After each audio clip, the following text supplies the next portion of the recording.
Okay, magsitayo ang lahat para sa ating panalangin. Amen. Okay? Magandang araw sa inyong lahat. Ngayon, bago kayo magsiupo, ayusin niyo muna ang kanin ng inyong mga upuan at pulutin ang mga nakakalat na basura. Kung tapos na, maaari na kayong umupo. Ngayon, Class Leader, maaari mo bang itala ang liban sa araw na ito at ibigay sa akin pagkatapos ng ating talakayan. Ngayon, may papakita ako sa inyo na makakatulong sa atin sa loob ng ating talakayan. Mga alituntunin. Mupo ng maayos. Makinig na mabuti sa guro. Itaas ang kamay kung may gustong sabihin sa guro. May gusto pa ba kayong idagdag? Kung wala na, ay dadako na tayo. Sinong nakaalala sa tinalakay natin nung nakaraang pagkikita? Magaling, sapagkat naalala niyo pa kung ano ang tinalakay natin nung nakaraang pagkikita. Ngayon, papangkatin ko kayo sa 4. Ngayon, unang pangkat, pangalawang pangkat, pangatlo at pang-4.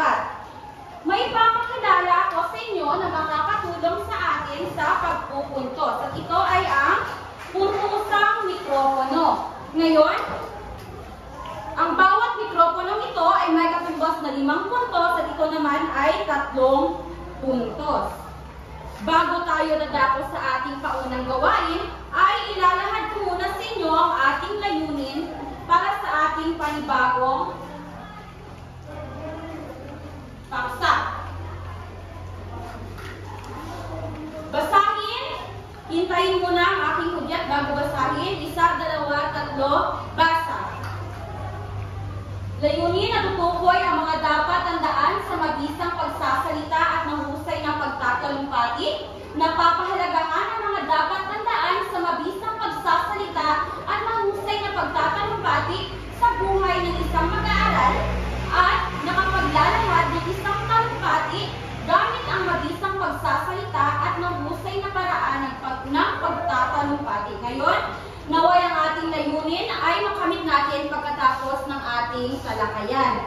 May inihanda ako dito paunang gawain na inyong gagawin. At ito ay tinatawag na hulaan mo ang galaw ko.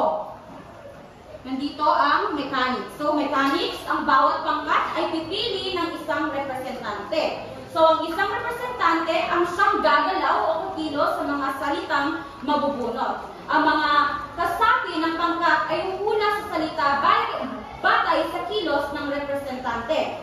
Tandaan, bibigyan lamang ng 20 segundo para mahulaan ang salita. Okay, bigyan natin ang palakpak at natapos na ang inyong mga gawain. Ngayon, dadako na naman tayo sa ating panibagong gawain. At ito ay tinatawag na matalino tayo. Ngayon, para sa ating panuto, bubuuin ng bawat pangkat ang salita sa pamamagitan ng pagdadagdag at pagkakatas ng mga salita at larawan. Para sa unang bilang, binibini, pagsasalita, tama. Para sa pangalawang bilang naman, yes, Ginoo, entablado, tama, mahusay. Para sa pangatlo, yes, binibini, magaling, pagtatalumpati. Para sa pang-4 na bilang, Ginoo,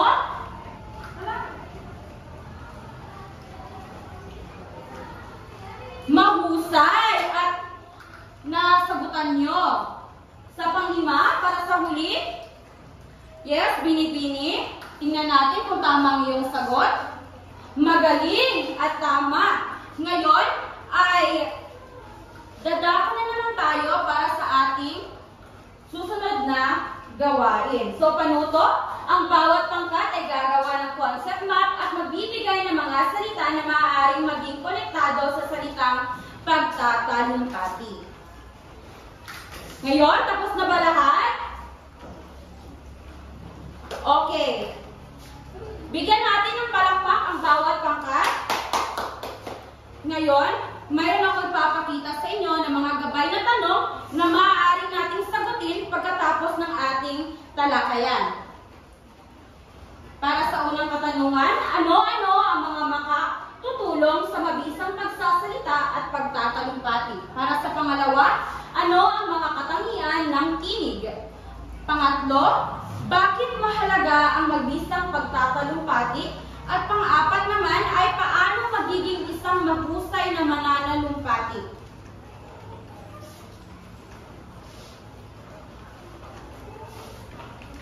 Batay sa mga isinggawang gawain, ano kaya ang magiging ating paksa sa araw na ito? Sige, sino? Sino ang merong ideya kung ano ang ating tatalakayin sa araw na ito? Yes, Binibini? Okay. Tingnan natin kung ano ang ating tatalakayin sa araw na ito. So, ang tatalakayin natin sa araw na ito ay mga dapat tandaan sa mabisang pagsasalita at mahusay na pagtatalumpati. So, handa na ba kayo? Sige nga, kung handa na kayo, ay bigyan niyo ako ng isang bagsak. Magaling! So, makatutulong sa mabisang pagsasalita at pagtatalumpati ang mga sumusunod. Una, gusto at malinaw na bigas ng salita. Pangalawa, tinig. Pangatlo, tindig. Pang-apat, galaw. At panglima, ang kumpas. So, tatalakayin natin isa-isa ang mga makatutulong sa mabisang pagsasalita sa pagtatalumpati. Para sa una, wasto at malinaw na bigkas ng salita. Wastong gamit ng sangkap sa pagbigkas o tinatawag na artikulador at resonador. So, alam naman natin na hindi tayo makakapagsalita ng mabisa kung hindi natin ginagamit ang mga sangkap na ito. Una, ang ating labi. Pangalawa, ngipin. Pangatlo, ngalangala. Pang-apat, ang ating dila. At ang panghuli, babagding ang tinig o vocal cords at marami pang iba. So para sa una, ang tulin o bilis at bagal ng pagsasalita ay may malaking epekto sa malinaw na salita at mabisang pagpapalutong ng diwa sa pagtatalumpati. So alam naman natin ito. Kung tayo ay mabilis sa pagbigkas ay siguradong hindi ito maiintindihan ng ating tagapakinig. Kung tayo naman ay mabagal ay sigurong mababagot ang ating tagapakinig. Tama? Mahusay. Sugod kasing malinaw at ang may pagkakaiba ang mga patinig. Ang A, E, I, O, U. Tama? Di ba yun yung mga patinig? At biglasing malinaw kung hindi lamang ang mga patinig, kundi ang mga katinig. So sa kabuuan, dapat natin bigkasin ng maayos ang mga salita sa isang pangungusap o isang parirala para sa ating mabisang pagtatalumpati. Pangalawa, ang tinig. Ang tagumpay ng isang mahusay na mananalumpati ay nakasalalay sa uri at lakas ng kanyang tinig at sa paraan ng paggamit niya sa kanyang tinig. Ang tinig na maganda ay mataginting, buo at dalisay, hindi matinis o maragalgal. Ito'y bilog at malamig. So di ba kapag tayo nagtatalumpati, ay hindi naman tayo nagdadrama, hindi naman tayo kumakanta. Kaya dapat ang ating tinig ay bilog at malamig. Kumbaga, ito ay dapat buo. So, ito ay mga katangian ng tinig. Ang una, ang uri. Pangalawa, timbre. At pangatlo, ang volume. Ngayon, pagsasanay na magawa ang mabuting pananalumpati sa tulong ng angkop at kasiyasiyang tinig. So, unang-una, magkaroon ng kontrol sa paghinga. Iwasan ang paninigas ng leeg na nagbubunga ng malipit na lalamunan upang hindi maging impit ang tinig. So, dapat kontrolin natin ang paghinga. Inhale, exhale. Na hindi naninigas ang ating leeg. Pangalawa, pagalingin ang tinig sa diaphragm. Ang boses na nagmumula sa diaphragm ay siyang dapat na gamitin, hindi ang nagmula sa lalamunan. So dapat kapag tayo ay nagsasalita, ay dito galing ang ating tinig. Hindi dapat dito sa ating lalamunan. Naintindihan ba? Tama. Okay, mahusay. So, pansin kong parang nababagot kayo. Bigyan niyo nga ako ng 2 bagsak. Okay, tayo ay magpapatuloy.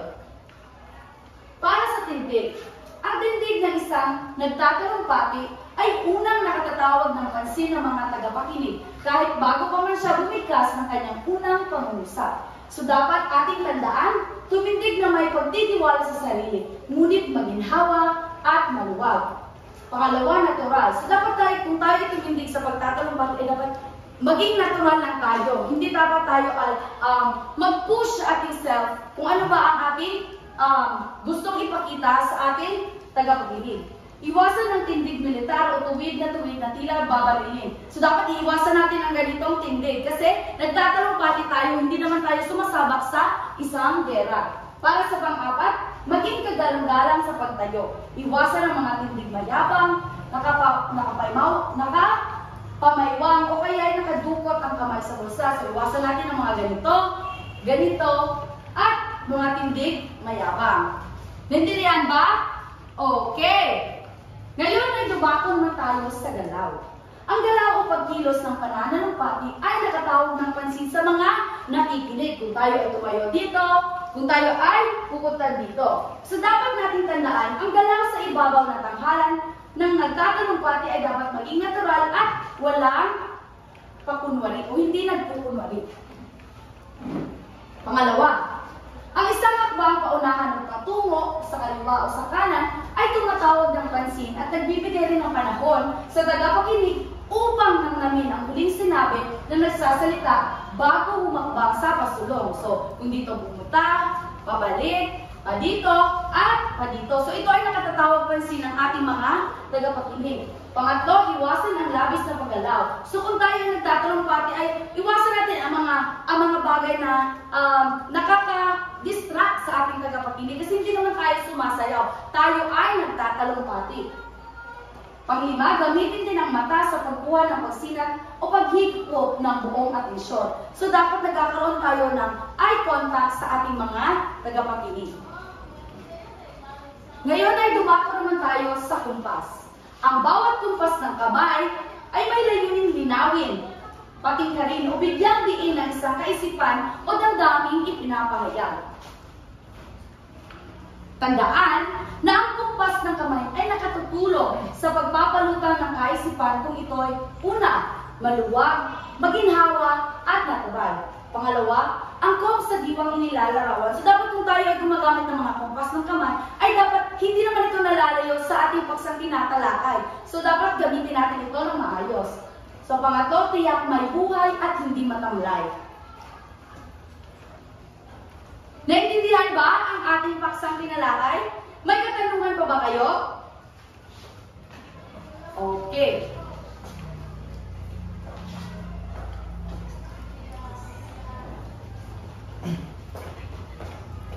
Okay, so ngayon dahil tapos tayo sa ating talakayan ay atin ang sasagutan ang mga gabay na tanong.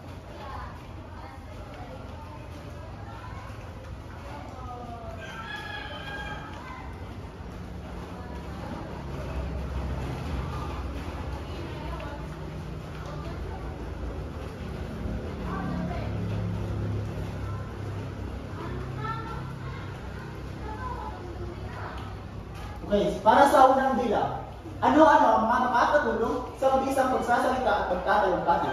Yes, Ginoo. Okay, maraming salamat, no? Tama ang inyong sagot.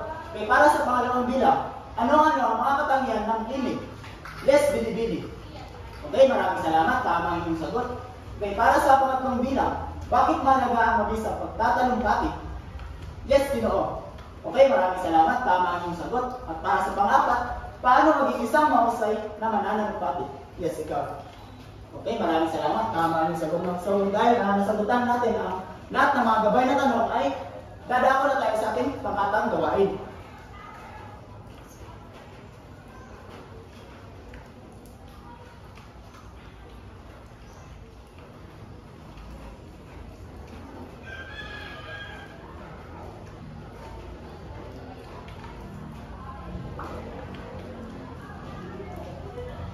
Okay, so, narito ang panuto para sa inyong pangkatang gawain. So, ang bawat pangkat ay maglalahat ng isang talumpati gamit ang mabisang pagsasalita at mahusay na paraan ng pagtatalumpati. So, narito ang inyong pamantayan sa paggawa ng gawain. So, narito, no? Meron tayong nilalaman, presentasyon, tinig o boses, at ang kabuuang puntos. So, para sa napapahusay, meron tayong 10 puntos. Para sa mahusay, meron tayong 8 puntos. At para sa mga nangangailangan, meron tayong 5 puntos. So, inaanyayahan ko na gawin nyo na ang inyong gawain upang so yun. Okay, so naipasa nyo na lahat ng gawain mo. Maraming salamat dahil nagawa nyo ang inyong mga gawain. So, at dahil dyan, meron pa tayong isa pang katanungan na sasagutin. So, ano ang mga dapat tandaan sa mabisang pagsasalita at mahusay na pagtatalumpati? Yes, ikaw. Okay, maraming salamat, no? Tama ang sagot. Sino pang mayroong ideya? Yes, ikaw. Okay, maraming salamat. So, ang lahat ng inyong sagot, no, ay tama. So, dahil dyan, tayo ay dadako na. Okay, para sa susunod na katanungan, bilang isang mag-aaral, bakit mahalagang ang mga paksa na napapatungkol sa mga dapat tandaan sa mabisang pagsasalita at mahusay na pagtatalumpati? Okay, yes, Ginoo. Okay, maraming salamat, no? Tama ang sagot. So, sino pang mayroong ideya? Yes. Okay, tama ang sagot, no? So, ang lahat ng mga sagot ay tama. At dahil dyan, tayo ay uusad. Okay, so, inaanilahan ko na bumalik na sa inyong mga upuan at isayos sa inyong mga upuan bago kayo umupo. Okay. Inaanilahan ko ang lahat na kumuha ng isang kapat na papel para sa inyong pagtatala. Okay, para sa unang bilang, tapos na ba? Okay, pangalawang bilang, pangatlong bilang, pang-apat, at pang-lima. Okay, tapos na ba ang lahat? Okay, at magpalitan ng papel sa inyong katabi. Okay, so ito ang susi ng pagmamasunod para sa unang bilang. Ang sagot ay letter B. Para sa pangalawa ay letter A, pangatlo letter C, pangapat ay letter B, at panglima ay letter A. So, bilangin ang wastong sagot ng inyong mga klase at isulat sa papel. Okay, at dahil dyan ay ibibigay ko na sa inyo ang inyong takdang aralin. So, maaari nyo isulat sa inyong kwaderno o maaari nyo una ng litrato. So, ganito ang inyong takdang aralin. Panuto, bumuo ng isang salaysay tungkol sa mga dapat tandaan sa mabisang pagsasalita at mahusay na pagtatalumpati. So, may mga katanungan ba? Okay, wala na. So, nanyayahan ko ang lahat ng magsitayo para sa ating panapos na panalangin. Amahan ko ang pangbuhat, Pilipini. Okay, amen. Okay, paalam na sa lahat. Okay.